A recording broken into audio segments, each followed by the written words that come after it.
तो है हाँ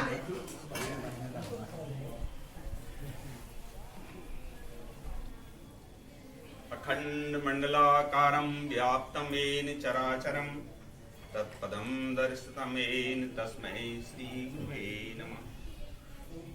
आज नवम बुद्ध अवतार भगवान मायनन चैतन्य जी की 155वीं जयंती पर उपस्थित परम आदरणीय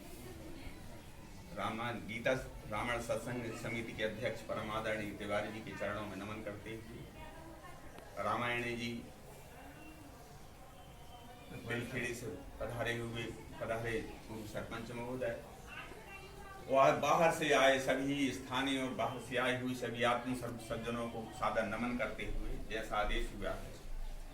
परम आदरणीय आत्मस्वरूप सज्जनों, आज जिनकी हम जयंती मना रहे हैं, यह सनातनी परंपरा अंतर्गत है जो हमने पूर्व वक्ताओं से अभी सुना कि यह तो अपनी अवतार परंपरा है जो मत्स्य पूर्व 12 नरसिंह, बावन, परशुराम, राम, कृष्ण और नव बुद्ध अवतार भगवान मायनन चैतन्य जी तक जो परंपरा चली वह एक ही विद्या थी, प्रत्यक्ष अपने निज स्वरूप का दर्शन। भगवान का सिर्फ यही उद्देश्य था कि अपन सब चीज को भूल जाते हैं पर अपन अपने आप को नहीं भूलते। तो उन्होंने भगवान का मुख्य उद्देश्य यही है यथार्थ बोध होने को निज मूल स्वरूप का। सब वस्तु में हम जो भी रखे रहेंगे इसको भूल जाएंगे, इसको भूल जाएंगे, पर भगवान ने कहा कि यथार्थ बोध होने को निज मूल स्वरूप का। तो यह यथार्थ अपना निज मूल स्वरूप क्या है? क्योंकि हम तो ये समझते कि हमारा 3.5 हाथ का ये शरीर है अकेला, पर भगवान कहते हैं ये तुम्हारा अकेले इतना नहीं हो तुम। वही भगवान से जब शिष्य ने पूछा को वह परमात्मा क्या है, तो भगवान ने कहा या सदगुरु ने कहा तत्त्वमसि, वही तू है। माने यह जो देख आदि अपने से है और जो अधिष्ठान से भगवान ने आदेश दिया था कि बता से अपने आगे रखना, भूलना नहीं। क्योंकि अपन समझते इसमें तो भगवान है चलते फिरते, पर इसमें ये तो चलते फिरते नहीं देखता, इसमें कैसे? तो भगवान की यही है कि इस सेहत अपने सेहत आदि मध्य अंत रहत, यह अपना निजी मूल स्वरूप है। यह युक्ति के द्वारा भगवान ने मतलब एक अपन ने अभी प्रयोग देखा, प्रयोग का सही यही था कि भाई इसमें और अपन में कोई अंतर नहीं, पर अपन जब स्थूल दृष्टि से देखते हैं तो अंतर तो अब कागज अलग। सबसे बड़ी भगवान की यही कला है कि परमात्मा सब में है, पर सिर्फ एक प्रश्न भगवान ने ये मुख्य मुद्दे का हल कर दिया है कि वह कैसे है। वह ऐसे है जैसे अपन ने अभी योग युक्ति राठौड़ जी ने बताई, परम आदरणीय रामायण जी ने जो रामायण के माध्यम से बताई, क्योंकि जय जय अविनाशी सबगढ़वासी व्यापक परमानंदा। तो ये बात युक्ति से भगवान ने अपन को जो बताई है, क्योंकि भगवान का तो ये भगवान जो नवम बुद्ध अवतार भगवान का जन्म उमरी में हुआ, उनके पिता तहसीलदार थे और उनको स्वयं स्फूर्ति ये थी कि वो मतलब परमात्मा कैसा है। गीता जी और उनके परिवार में जो धार्मिक वो होते रहते थे, तो गीता जी में जब उन्हें जिंदगी अपन ने सुना कि दिव्य चक्षु क्या है, इसी खोज में वो लगे रहते और मनन किया।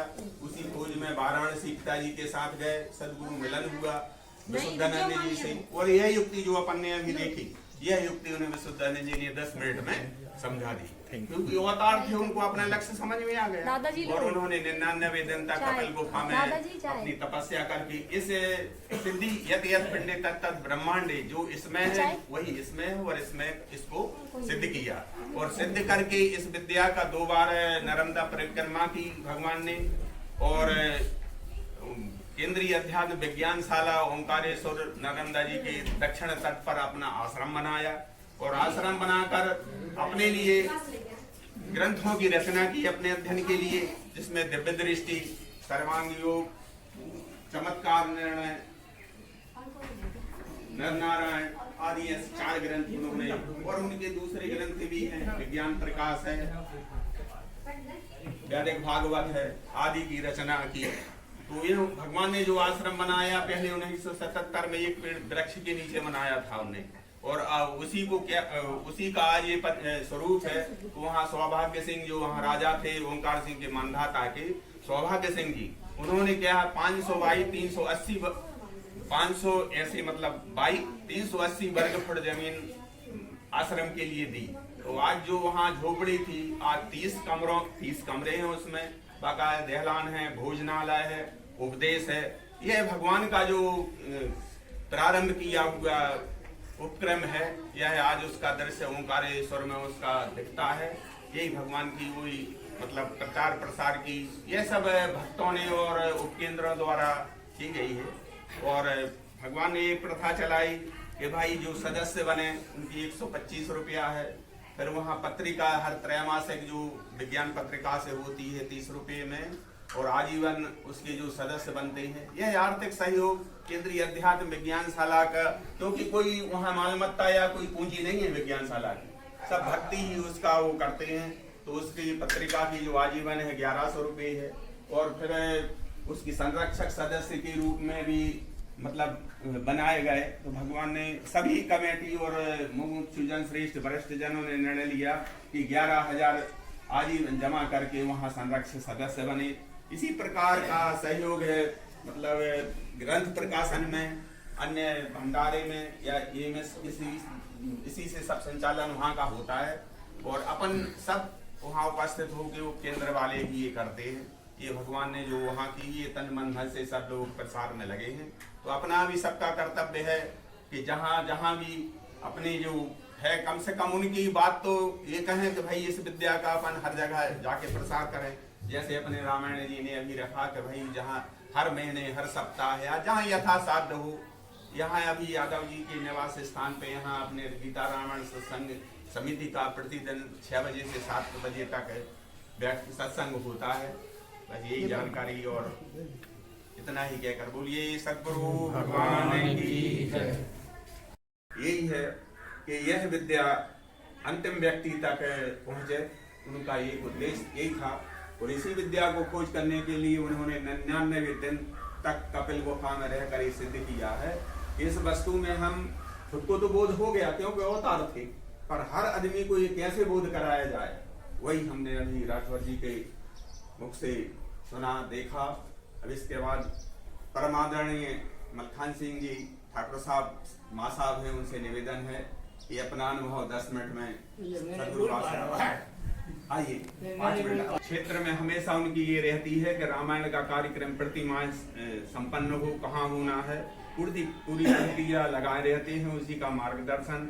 और यह जो कार्यक्रम है उन्हीं के द्वारा कहा गया था कि भाई देखो कहाँ है, मौसम तो खराब है पर भगवान की जो जयंती है वह अपन कहीं ना कहीं, क्यों आप तो बैठते रहते हो रोज, हम गुरु जी से शाम को परामर्श करते हैं। जैसे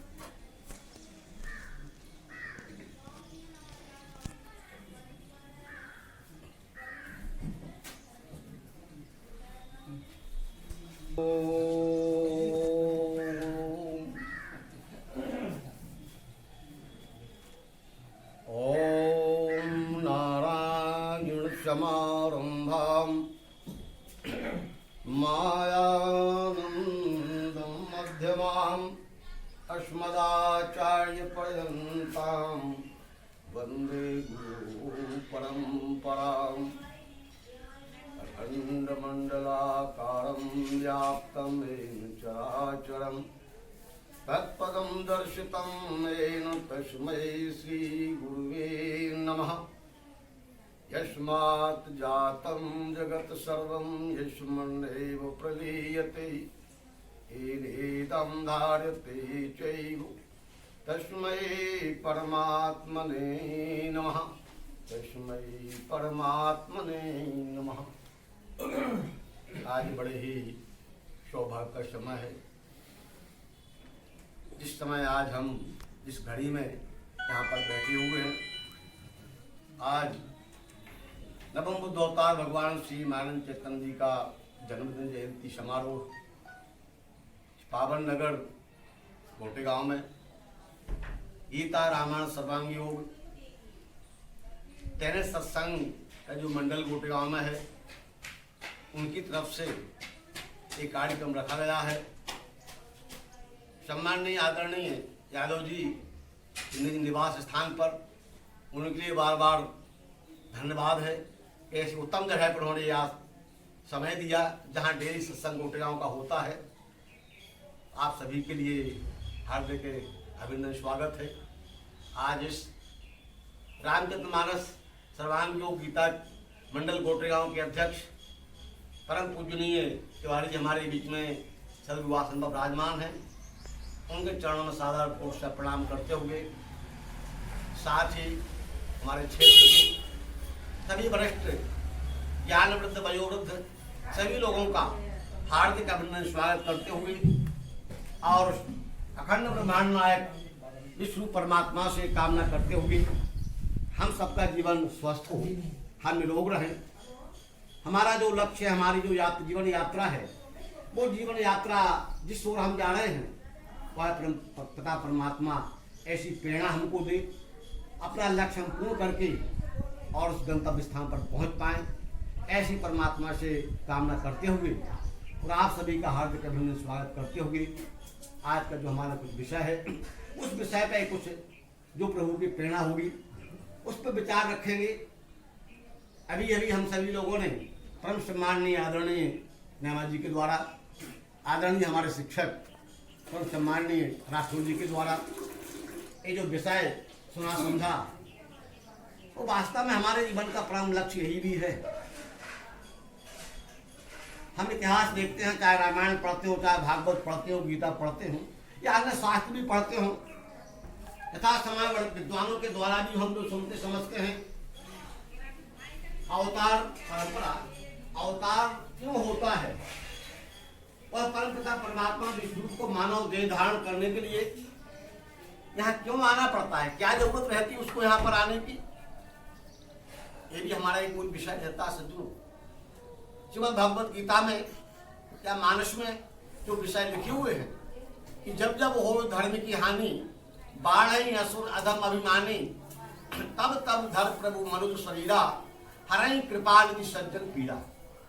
या भगवत गीता में यदा यदा धर्मस्य ग्लानिर् भवति भारत अभ्युत्थानम् अधर्मस्य तदात्मानं सृजाम्यहम् परित्राणाय साधूनां विनाशाय च दुष्कृतां धर्म संस्थापनार्थाय संभवामि योगे योगे। जब जब इस मानवता में लोग धर्म को भूल जाते हैं, ईश्वर को भूल जाते हैं और जो भक्ति है, भक्ति के स्वरूप को लोग भूल जाते हैं, उस समय पर जब सारी मानवता में त्रायमाम में लोग दुखी होते हैं, संतों की पुकार रहती है, मानवता की पुकार रहती है, हे परमपिता परमात्मा, यह मानवता, ये मानव समाज किस ओर जा रहा है, कहाँ जा रहा है।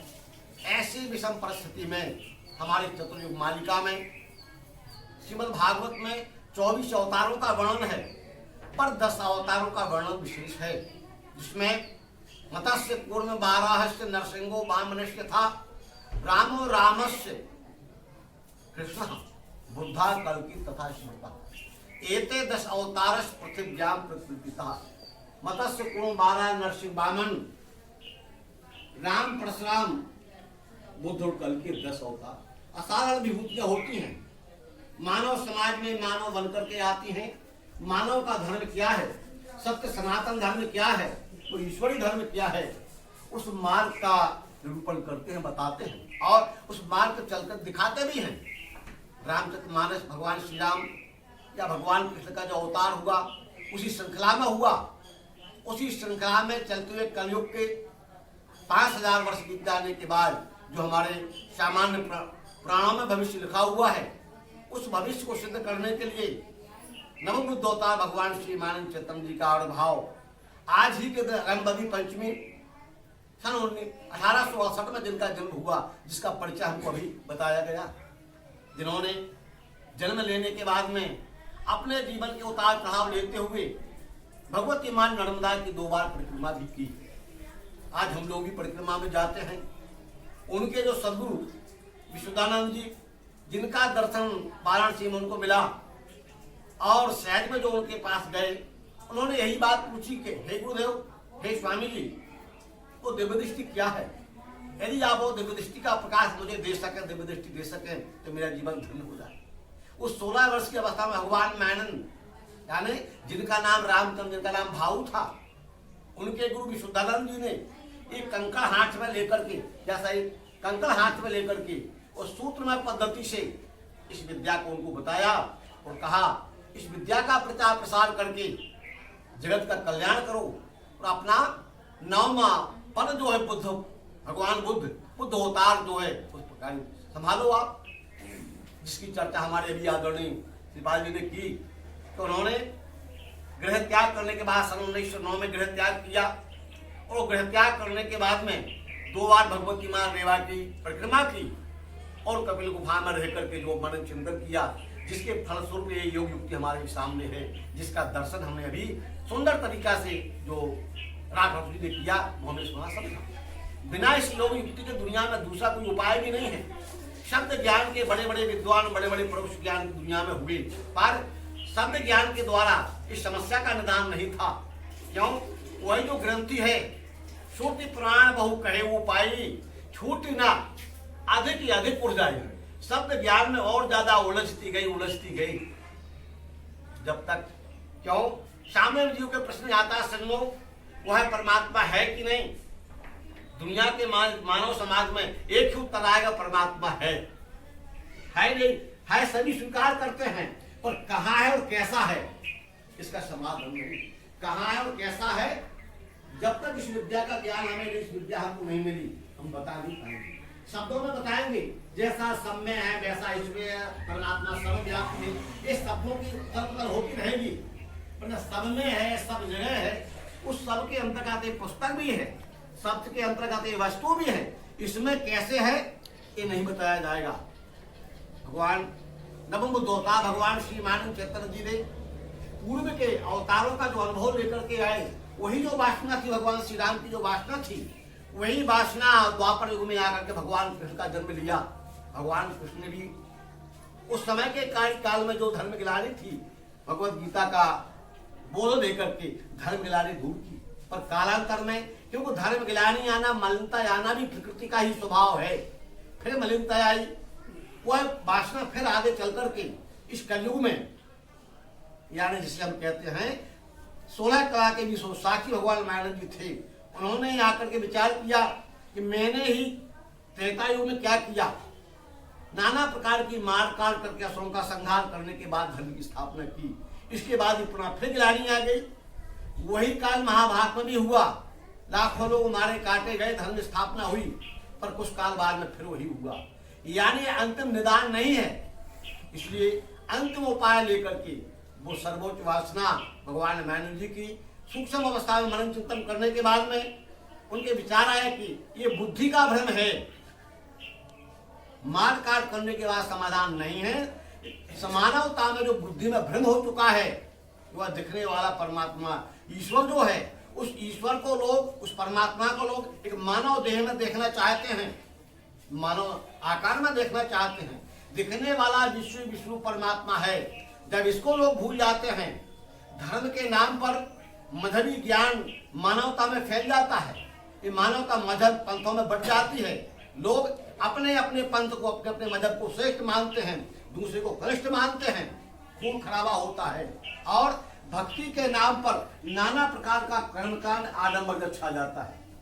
दिखने वाला विष्णु परमात्मा है, इस बात को भूल जाते हैं।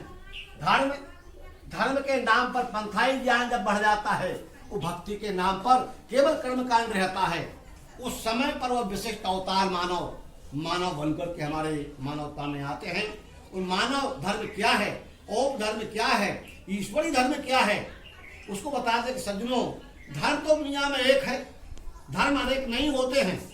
जिसको हम चाहे ईसाई धर्म कहें, चाहे मुस्लिम धर्म कहें, चाहे हिंदू धर्म कहें, ये धर्म नहीं, वास्तव में मजहबी पंथ हैं। धर्म दुनिया में मानवता को जोड़ता है और पंथाई ज्ञान पंथ मानवता को तोड़ते हैं। आज मानवता टूट करके बिखर गई है, जिसका परिणाम आज दुनिया में हम सबको देखने को मिल रहा है। कितने बड़े भयानक युद्ध हो रहे हैं, बस वही कारण है, ये ज्ञान ना होने के कारण वह परमात्मा शब्द गए है, सब में है। कैसे है? यदि ये ज्ञान हो जाता तो आज इतना बड़ा नरसंहार दुनिया में ना होता।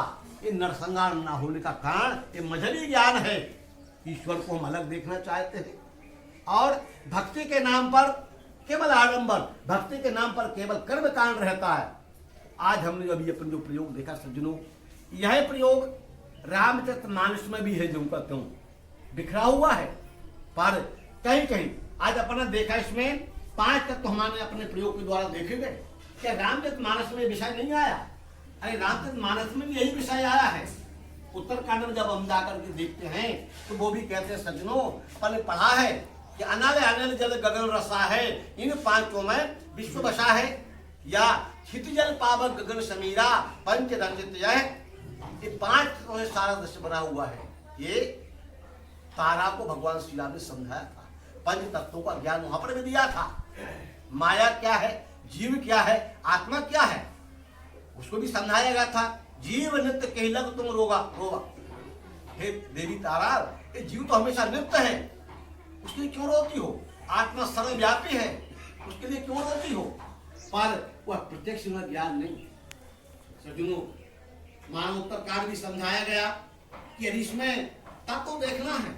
लोग कहते हैं भैया कि इसी में क्यों बताया जाता है? अरे नहीं सज्जनों, ये हमारा प्रयोग, ये अधिष्ठान केंद्र है, इसमें केवल नहीं देखना है, ये तो केवल माध्यम है। यहाँ से लेकर के अपने से घट घट में देखना है, सब जगह देखना है, केवल बतासा केवल हमारा एक केंद्र स्थान है। तो भगवान मान ने कहा है ये जो देखना है, जानना है, तो बतासे अपने आगे रखना। यही तो मूल की भूल है, मूल में भूल हो गई, क्योंकि लक्ष्य कराया गया नहीं, प्रयोग पद्धति कराई नहीं गई, केवल शब्द ज्ञान के द्वारा परमात्मा के विषय में सुनाया समझाया गया। आज मानवता भ्रांति में भटक गई। तो भगवान श्री मान चैतन्य जी की हमारे ऊपर बड़ी कृपा है, इन्होंने हमारे क्षेत्र में आकर के 2 बार नंदा प्रतिमा की। और आज का जो ज्ञान प्यारे बंधु अपने ज्ञान पढ़ा है कि गंगा मुक्तिदायिनी थी, गंगा में लोग जाते थे नहाने के लिए, वहां भी यही विद्या का प्रचार प्रसार था। भगवान भोलेनाथ काशी में रह करके काशी मुक्ति हेतु उपदेशु, काशी में भी मुक्ति प्राप्त करने के लिए क्या जरूरत थी? उपदेश की जरूरत थी, प्रवचन की जरूरत नहीं थी। वहां भी भगवान भोलेनाथ विद्या का उपदेश करते थे। सुई उपदेश करो कर दाया, काग को सुंदर लोमज जी के पास गए, उनका भी यही तो विषय था। महाराज सगुण ब्रह्म और आधन मोह कहो, आज मैं देखना चाहता हूँ। उन्होंने भी शब्द ज्ञान बखाना शुरू कर दिया, नाना प्रकार से बखान किया, पर नहीं। अंत में कागभूषण को कहना पड़ा कि हे गुरुदेव, हे महाराज मुनिराज जी, मैं ये तो सुन चुका हूँ, जहां जहां भी आश्रम में गया यही तो मुझे बताएगा। जय विपिन आश्रम पावहूं, जाय जाय आश्रम सिर नावहूं, जय पूछो तही मुनियस कही, ईश्वर सर्वभूत में, वह परमात्मा सब में है, सब जगह है। ये तो मैं बहुत पहले सुन चुका हूँ सब जगह, आप तो मुझे दिखाओ। सोई उपदेश करो कर दाया, निज नैनन देखो। उपदेश करिए, उपदेश कहिए नहीं।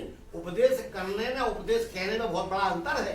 उपदेश कहना माने केवल परोक्ष ज्ञान देना, शब्दों में ज्ञान बताना।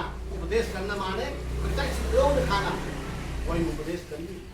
उपदेश माने प्रयोग पद्धति है, और प्रवचन केवल ज्ञान के द्वारा शब्दों में बताने को कहते हैं। तो काशी जी में वही उपदेश हुआ करता था सज्जनों, वो ब्रह्म विद्या का, लोग जाकर के मुक्ति को प्राप्त होते थे। प्यारे बंधुओं, जब भगवान श्री राम का आविर्भाव हुआ, भगवान श्री राम का अवतार हुआ, कहाँ हुआ? अयोध्या में सरयू के किनारे हुआ। वो ब्रह्म विद्या का प्रचार सरयू के किनारे से हुआ। फिर गंगा मुक्तिदानी नहीं लिखा, फिर पुराणों में सरयू को मुक्तिदानी लिखा। वो कहते हैं मनवंतर सहस्रेषु काशी वासेन यत् फलम तत्फलम समाप्नोति सरयू दर्शने कृते। मनवंतर सहस्रेषु, 1000 मनवंतर तक काशी में रहने से जिस फल को प्राप्त नहीं कर सकते मानव, तो वो कहते हैं मनवंतर सहस्रेषु काशी वासेन यत् फलम तत्फलम समाप्नोति सरयू दर्शने, वही फल वही पुण्य। आज राम का जब आविर्भाव हुआ तो सरयू किनारे से जब दर्शन प्रारंभ किया तो सरयू दर्शन करते, यानी सरयू के किनारे से ब्रह्म विद्या का प्रचार हुआ। इसलिए सरयू मुक्तिदायिनी थी त्रेता युग में। जब और समय नीचे गया, अष्टम होता भगवान कृष्ण का आविर्भाव यमुना जी के किनारे, यानी कहाँ हुआ? मथुरा में हुआ, गोकुल हुआ। तो उसमें फिर पुराणों में लिखा गया कि नहीं, वो यमुना मुक्तिदायिनी थी। फिर वो माखन मिश्री के माध्यम से उस परमात्मा का साक्षात्कार कराने वाले भगवान को ये अभी बताए गोपाल नाम घोर घोर की माने चिंतन करने लगे। तो पर वर्तमान और नीचे आया कलयुग में, तो बोलते हैं कलयुग में गंगा कंखले पुण्या कुरुक्षेत्र सरस्वती ग्रामे यदि वा रणे पुण्या सर्वत्र नर्मदा। गंगा कहीं पुण्यदायिनी थी, गंगा कनखल में पुण्यदायिनी थी, क्योंकि वहां पर भी ये प्रयोग होता था। कुरुक्षेत्र सरस्वती, सरस्वती कहाँ पुण्यदायिनी, बोले कुरुक्षेत्र में पुण्य को देने वाली, वहां प्रयोग बताया जाता था। पर ग्रामे यदि वा रणे पुण्या सर्वत्र, आज नर्मदा घाट घाट पे पुण्यदायिनी है। क्यों? ये नर्मदा के किनारे से ये ज्ञान का प्रचार प्रसार आज कलयुग में हो रहा है। स्मरणार्थ जन्मजम पापम, दर्शनार्थ जन्मजम और स्नानार्थ जन्म सहितेषु हंति रेवा कलयुग। आज कलयुग में रेवा मुक्तिदानी का मतलब, आज हमारा विद्यापीठ ओंकारेश्वर जो है, आज वहां भी बहुत बड़ा भव्य कार्यक्रम चल रहा है। सज्जनों, यही भगवान मानव जी ने अवतृत होकर के और माँ भगवती नर्मदा नदी के किनारे विज्ञानशाला की स्थापना की और विज्ञानशाला नर्मदा नदी किनारे रख करके आज वहां रह करके और प्रयोग में मानवता के लिए, सारे भारत और दुनिया के लिए संदेश दिया। यदि अचल सुख शांति आप चाहते हो तो विज्ञानशाला पधारिए, इस प्रयोग को देखिए, विद्या को समझिए, आत्मसात करके अपने जीवन को धन्य करिए और अपने से सारी मानवता समाज देश के लिए कल्याण हो सकता है। वहां का प्रचार हुआ। आज उसी क्रम में हम लोग गोटेगांव में भी बैठे हुए, जो वह विद्या का प्रचार वहां है, आज यहाँ से भी उस विद्या का प्रचार प्रसार अपन सब लोग कर रहे हैं जगह जगह जाकर के। आज इसलिए रेवा मुक्तिदायिनी है। समय समय पर हर व्यक्तियों को एक भाग्य मिला। आज हम लोग यहाँ बैठ करके इस ज्ञान के माध्यम से आज यही देख रहे हैं कि वास्तव में दिखने वाला विश्व विश्व परमात्मा है, तो मानस में तत्वों का दर्शन बिखरा हुआ है। लिखा है श्रद्धा बिना धर्म नहीं होई, बिनमय गंध की पावे कोई। आप देखना पांचों तत्वों का वर्णन वहां पर है। फिर काम बात कफ लोभ पारा, क्रोध पित्त नित छाते जा रहा। कफवाद पित्त जो इसमें समझाए गए अभी, वो कफवाद पित्त का वर्णन भी हमारे मानस में है। माया जिसको अष्टधा प्रकृति कहते हैं, वो माया का वर्णन श्रीमद् भगवद गीता में भी है और रामचरित मानस में भी है। और अचल आत्मा जो निर्विकार है, मन गोती कमला विनाशी, निर्विकार निर्बल सुख राशि, वो आत्मा भी है, उस रामचरित मानस में भी है। फिर साकार निराकार का वर्णन प्यारे बंधुओं, अभी हमने सुना 8 अंगों का दर्शन करना ही साकार है। इसी में अस्थि भांति प्रिय आत्मा निराकार है। एक को हम साकार कहते हैं, एक को हम निराकार कहते हैं, को हम क्षर कहते हैं, एक को हम अक्षर कहते हैं। पर दो भाव नहीं है, केवल 2 भाव हैं, वस्तु में 2 नहीं। एक होते हुए 8 अंग हैं और 8 होते हुए 1 है। ये 8 अलग अलग नहीं हो सकते। और इन्हीं 8 में उसी में जो रहे स्थायी अभिन्न गर्भ रूप से, उसी में माने उन्हीं 5 तत्वों 3 गुणों में गुण साम्य में जो अक्षर आत्मा है, अभिन्न गर्भ रूप से अस्थि भांति प्रिय भाव से लाख रूपांतर करने के बाद में भी जिसके अस्तित्व कायम रहता है, उसी का नाम आत्मा है। जिसके ऊपर बनना मिटना चलता रहता है, पर जो कभी बनती है और न मिटती है, उसी का नाम तो आत्मा है, वही अक्षर है। पर वो कहते हैं आंखों से देखना चाहो, क्या आत्मा को आंखों से देखा जा सकता है? यही तो भगवत गीता का दर्शन था। यही भगवत गीता में भगवान कृष्ण ने पूछा था, योगेश्वर ततो में तुम दर्शयात्मान अव्ययम। हे प्रभु, यदि उस अव्यय आत्मा का आप दर्शन करा सकते हो तो मुझे कराओ। मैं देखने के कार्य देख सकता हूँ, मुझे दिखाओ।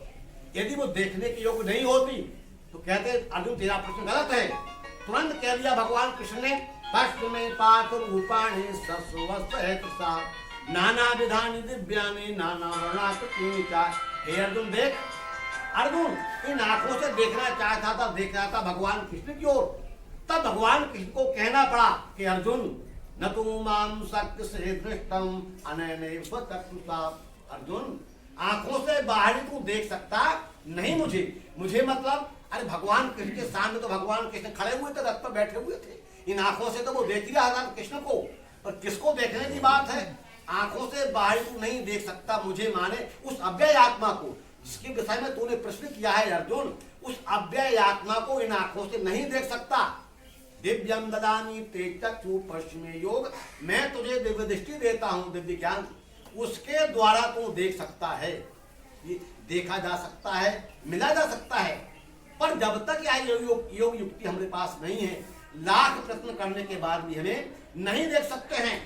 तो रामचरितमानस में तत्व दर्शन है, रामचरितमानस में गुणों का वर्णन है, रामचरितमानस में नाम की महिमा है, साकार सेठ की निराकार सेठ। अभी हमारी चर्चा सुनी अपन लोगों ने, भगवान मान जी ने क्या कहा है, अरे दृश्य साकार वो ही है निराकार भी वही, दोनों का धाम भी है वो, उसको सर्व है, उसको सर्व कहा है, ना वो अकेला निराकार है ना अकेला वो साकार है, दोनों जिसमें विलय उसका नाम है सर्वाकार। उसे सर्व कहते हैं, सर्व कहते सर्व का समन्वय उसमें हो जाता है।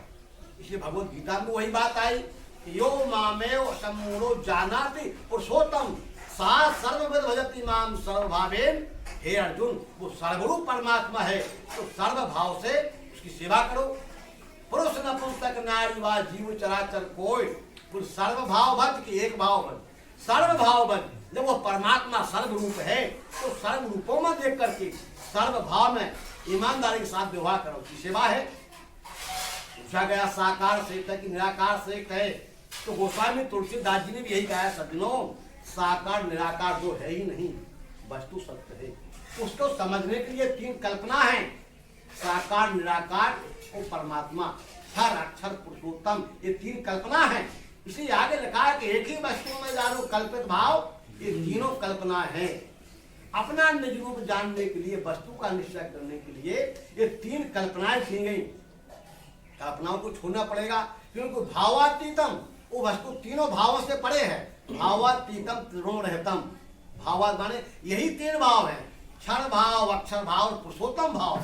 जहाँ तीनों भाव जिसमें विलय हो जाते हैं वो वस्तु है, वो भावातीत है, वो अवाच्य है, उसको वाणी में नहीं बताया जा सकता है। तो इसलिए तुलसीदास जी ने यही समझाया, सुनो कि मोरे मत बड़ नाम दुहूते किए जय जोग निज बस निज। नाम बड़ा है, नाम की महिमा गाई गई, तो नाम श्रेष्ठ है। इसलिए पर अकेला नाम सब मिलकर के क्या है, जैसे हमारे एक अनेक नाम होते हैं, हमारे शरीर में पैर से लेकर के सिर तक अनेक अंग हैं, अनेक नाम हैं, पर नाम लेते ही, शरीर कहते ही सारे अंग जिसमें समाहित हो जाते हैं। उसी प्रकार चार खाने के अन्य प्रकार की जो योनियां सज्जनों, अनंत प्राणी, अनंत नाम है, अनंत रूप है, पर अनंत नाम अनंत रूप जिस एक में ही विलय हो जाते हैं। विश्व रूप कहते ही, विश्व रूप कहते ही सबका नाम इसमें विलय हो गया, वो विश्व रूप परमात्मा ही है सज्जनों। तो परमात्मा है, पर कहाँ है, तो वो कहते हैं कि यस्मात् जातम जगत सर्वम, जिसमें सारा संसार उदय होते हुए दिखता है, पैदा होते हुए दिखता है। यस्मन्नैव प्रलीयते, जिसमें सारा संसार प्रलय होते हुए, विलय होते हुए दिखता है, वो जिसने सबको धारण किया है, तस्मै परमा, उसी का नाम तो परमात्मा है, वो ये विश्वरूप है। यतो वैमानि भूतानि जायन्ते, जहां से सारी शक्ति का उद्भव होता है। एन जातानि जीवंती, जिसमें पैदा होकर जिसमें जीवन होता है, जिसमें बढ़ते हैं। यत प्रयंत अभिशंति, जिसमें विलय होता है। तन ब्रह्मेति, वही ब्रह्म है, वही ब्रह्म है सज्जनों। तो प्यारे बंधुओं, यही तो ब्रह्म है जिसको रामचरितमानस में राम कहा है, जिसको भगवत गीता में लिखा गया है। पर ऐसा विवेक, ऐसा ज्ञान बंधुओं हो सकता है, एक बार में हमारी समझ में नहीं आए तो अनंत बार सुनना पड़ेगा, समझना पड़ेगा। इसलिए लिखा गया है सज्जनों, बहूनां जन्म नामन्ते ज्ञानवान् मां प्रपद्यते वासुदेवः सर्वमिति। अनेक जन्मों के बाद, ऐसा नहीं कि अनेक जन्मों के बाद नहीं, कहने का मतलब एक तीव्र जिज्ञासु है, एक ही जन्म को हो सकता है। पहली बात, इस मानव जीवन प्राप्त करने के बाद में भी, इसमें भी हमारे अनंत जन्म है, हमारा जन्म हर क्षण बदल रहा है। इस जन्मते हुए इस क्षण हमको परमात्मा का साक्षात्कार हो जाए, ये निश्चित है। तो वासुदेवः सर्वम, दिखने वाला भी श्री परमात्मा है, यही वासुदेव है। सर्वमिति, यही सर्व है। ऐसा जिस दिन निश्चय हो जाता है उस दिन हमारा, तो सज्जनों कहने का मतलब यह है कि हर प्राणी सुख शांति चाहता है, हर मानव सुख शांति चाहता है, पर वो सुख शांति आपको कहाँ से मिलेगी? तो लिखा भी मानस में यही है, गुरु बोले होए कि ज्ञान, ज्ञान की होए विराग बिन, गावहि वेद पुराण सुख की लहर हरि भगति बिन। परमात्मा की भक्ति के बिना आपको सुख मिलने वाला नहीं, ये बिल्कुल निश्चित है, निर्विवाद है। परमात्मा की भक्ति होनी चाहिए, पर जिसकी भक्ति करना है उसको जब तक जान पहचान हमारी नहीं है, सेवा कैसे करेंगे हम? तो सेवा करने के लिए सज्जनों मानस में ये बात लिखी गई है कि जाने बिन ना होय प्रतीति, बिन प्रतीत होय नहीं। बिना जाने पहचाने विश्वास नहीं होता, और बिना विश्वास के लिखा है मानस में कि बिन विश्वास भगति नहीं, तेहि बिन द्रवहि न राम। राम कृपा बिन शक्ति नहीं जीव न लहे। यदि विश्राम चाहते हो, सुख चाहते हो सज्जनों, तो बिना विश्वास की भक्ति होगी नहीं। विश्वास कब होगा? जब जान पहचान हमारी पक्की हो जाएगी, तभी से विश्वास होगा। नवम बुद्धोता भगवान श्री मानव चैतन्य ने सज्जनों इस प्रयोग के द्वारा हमको ये विश्वास करा दिया, विश्वास हो गया कि परमात्मा या ईश्वर दिखने वाले आदि मध्यम विश्व को छोड़ करके अन्यत्र कहीं परमात्मा नहीं। न विश्व के कहीं बाहर परमात्मा है, न विश्व के अंदर कहीं परमात्मा है। सज्जनों जैसी वस्तु है, इसमें मिठास है। चाहे जीव से लगने वाली मिठास की चर्चा कर लो बंधुओं, चाहे अस्थि भांति प्रियत्व की चर्चा कर लो। यदि जीव से लगने वाली मिठास की आप चर्चा करते हो तो बताओ इसमें भी जीव से लगने वाली मिठास है? ऊपर है कि नीचे है? बाहर है कि भीतर है? कहाँ है? अरे सर्वत्र वही है। मिठास ने ये आकार धारण किया है, ऊपर नीचे दाएं बाएं, उसके सिवा कोई कहीं कुछ नहीं है। तभी तो ये बात हमारे उपनिषदों में लिखा गया है, ओम ब्रह्म वेदमृतम पुरस्तात् ब्रह्म पश्चात ब्रह्म दक्षिणश्च उत्तरेण अधाश्च ऊर्ध्वश्च पृष्ठम ब्रह्म वेदम विश्वदम वरिष्ठम। दाएं भी वही है, बाएं भी वही है, ऊपर नीचे सब उसके अलावा दूसरी कोई चीज है ही नहीं। तभी सिद्ध हो गया कि दिखने वाला विश्व परमात्मा है, ये हमारा इष्ट है, ये हमारा स्वामी है। तब इसकी सेवा करना, इसकी भक्ति करना हम सबका परम कर्तव्य है। भक्ति का मतलब कोई आडंबर नहीं है प्यारे बंधुओं। आज भक्ति के नाम पर तो नाना प्रकार के प्रचार प्रसार हमको देखने को सुनने को मिलता है। भक्ति हमारी सेवा, भक्ति का सीधा अर्थ व्यवहार, भक्ति का सीधा अर्थ आचरण। हमारे आचरण में, हमारे व्यवहार में क्या याद आना चाहिए? ये मेरा स्वामी है, ये मेरा राम है, ये मेरा इष्ट है। हमारे मनसा वाचा कर्मणा, मन वाणी कर्म के द्वारा किसी भी प्राणी को किसी प्रकार का कष्ट न पहुंच पाए, यही हमारी सबसे बड़ी भक्ति है, यही हमारा भजन है। इसके अलावा दुनिया में सब फिर केवल आडंबर है सज्जनों। तो ऐसा सिद्धांत जब हमारे अंतःकरण में बैठ जाता है तभी हमारा भक्ति भजन है। तो सज्जनों हम लोगों का ये परम कर्तव्य है कि ये ज्ञान हमारे अंतःकरण में चित्त में बैठ गया है तो हमको भी मनसा वाचा कर्मणा के द्वारा, कर्म के द्वारा इस ज्ञान में, विद्या में समर्पित होकर के और तन मन धन से इसकी सेवा में हमको लगना है, इसके प्रचार प्रसार में हमको लगना है, जन जनता के पहुंचे। तभी हमारे इस विश्व परमात्मा, तभी हमारे इस विश्व में यानी बहुजन हिताय, बहुजन सुखाय, तभी होगा जन जन के लिए। केवल किसी केवल ये संप्रदाय नहीं है, ये तो औप धर्म का ही मतलब होता है सत्य सनातन धर्म। आज सत्य सनातन धर्म की दुहाई तो दी जाती है, पर जो सत्य है, जो सनातन है, उसका लक्ष्य नहीं कराया जाता। जो सत्य और सनातन है वो कहाँ है? केवल शब्द ज्ञान बताया जाए, शब्द ज्ञान, सत्य सनातन धर्म की जय हो। वो सत्य सनातन क्या है? था, जो है और हमेशा रहता है, यही सत्य सनातन है। यानी जब हमारे जीवन में सज्जनों दिखने वाला विश्व परमात्मा है, ऐसा ज्ञान स्वरूपी धर्म जब हमारे अंतःकरण में धारण हो जाता है, तब कर्म रूपी हमारा जो धर्म है तब ठीक हो पाएगा। जब हमारा ज्ञान ही ठीक नहीं है, हमारा दर्शन ही ठीक नहीं है, तो व्यवहार कर्म कहाँ से ठीक होगा? इसलिए पहले दर्शन हमारा ठीक हो, फिर कर्म ठीक होगा। जब दर्शन हमको ठीक हो गया, हमारा इष्ट हमको पहचान हो गई कि यही परमात्मा है, तो सज्जनों अब तन मन धन से हमारी इसकी सेवा करना हमारा परम कर्तव्य है। तो चाहे रामचरितमानस पढ़ें, चाहे भागवत सुने, चाहे गीता पढ़ें, और उसका चाहे सर्वांग योग, सबका लक्ष्य इसमें है। यानी सब दर्शनों का, सब शास्त्रों का एक निचोड़ है। यदि ये हमारे अंतःकरण में बैठ गया तो भगवान ने अंतिम अध्याय में कहा है, यानी सर्वांग योग स्थायी बीज दिव्य चक्षु का। इसे जो पाठ में लेवे चित्त से निज कर्म में, इसे जो पाठ में लेने का मतलब केवल सुबह शाम पढ़ लेना मात्र पाठ नहीं है। पाठ का मतलब हमारा कर्म है, कर्म में उतरना चाहिए, व्यवहार में आना चाहिए। तो कब होगा? जब ये ज्ञान हमारे चित्त में बैठ जाएगा तब।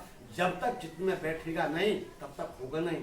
इसे चित्त में बिठाने के लिए एक बार नहीं, जब तक चित्त में ना बैठे प्यारे बंधुओं, जब तक बार बार सुनते रहो, समझते रहो, देखते रहो।